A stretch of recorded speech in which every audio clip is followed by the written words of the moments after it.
महाराष्ट्रात सुरू झालेल्या विशेष सखोल पुनरीक्षण SIR प्रोग्रामबद्दल ही पत्रकार परिषद होती।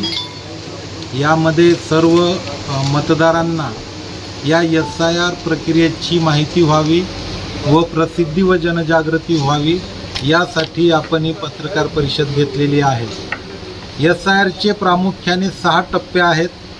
पहिल्या टप्प्यामध्ये प्रशिक्षण व पूर्वतयारी करायची आहे, ज्याचा कालावधी 20 जून ते 29 जूनपर्यंत आहे।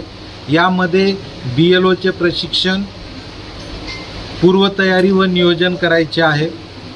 टप्पा 2 मध्ये BLO घरोघरी जाऊन पडताळणी मोहीम करतील, ज्यामध्ये BLO कडील इन्युमरेशन फॉर्म EF फॉर्म गणनापत्रक हे प्रत्येक मतदाराकडे सोपविले जाईल आणि त्यांच्याकडून ते गणनापत्रक व्यवस्थितरित्या पूर्ण भरून घेऊन त्याची एक प्रत BLO कडे ठेवायची आहे आणि दुसरी प्रत ही मतदाराकडे ठेवायची आहे।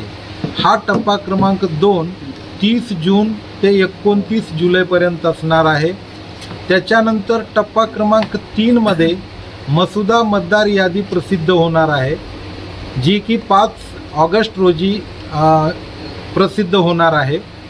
त्याच्यानंतर टप्पा क्रमांक 4 मध्ये दावे व हरकती दाखल करण्याचा कालावधी असणार आहे 5 ऑगस्ट ते 4 सप्टेंबरपर्यंत, ज्यामध्ये मतदारांना त्यांचे दावे व हरकती या दाखल करता येतील।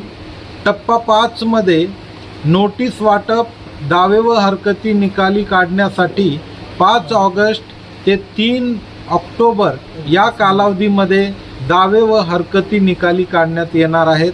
आणि टप्पा 6 मध्ये 7 ऑक्टोबर 2026 रोजी अंतिम मतदार यादीची प्रसिद्धी करण्यात येणार आहे।